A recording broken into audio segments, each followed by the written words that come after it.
Alright everybody, so here's part two.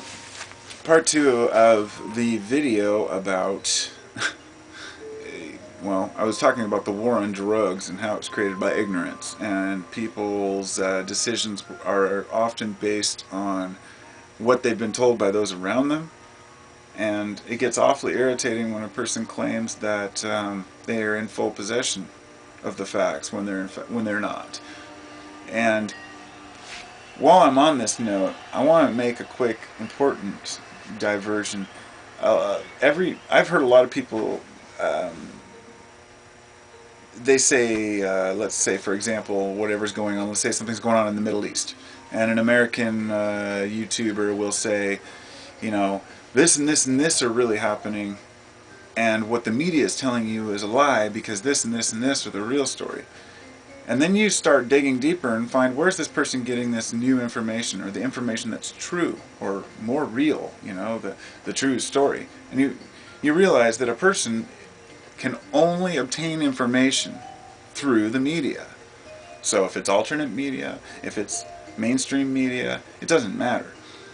The fact is, a person is only in possession of what they've been told unless they're directly in experience.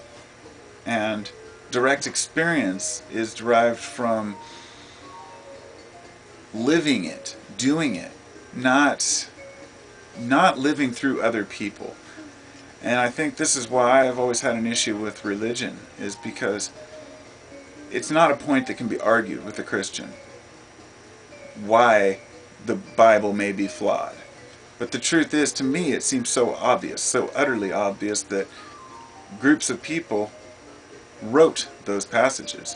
Groups of people are flawed. Groups of people and bishops in the Council of Nicaea decided which books went in the Bible, and decided how to interpret Jesus. So I'm trying not to divert, I'm not attacking religion here, I'm trying to say that when you're in possession of the facts, that history is not so perfectly written out for us the way we think it is, then you start to realize that everything's skewed. All our views are skewed. There's really nobody out there that can say they possess the full picture. So with that, we're kind of at the mercy of each other. And it brings me back to, you know, collusion. Is that the word I'm looking for? I didn't want to say it because I don't know if it's it, but I don't care.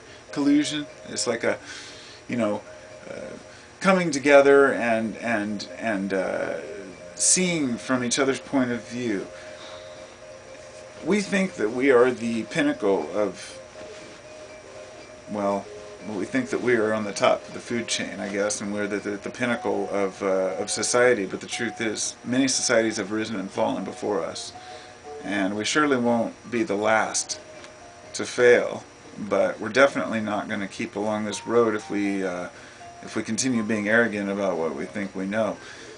That being said, we also can't step out and say that, well, since we can't know anything, there's no point in knowing. We have to keep obtaining as much information as we can, because we're going to make some important decisions in the future here. And some of the future is not looking so pretty, which that's kind of what I want to do in part 3 of my video. And actually it'll probably be a separate video altogether, but so that's what I have to say about that. Peace and love.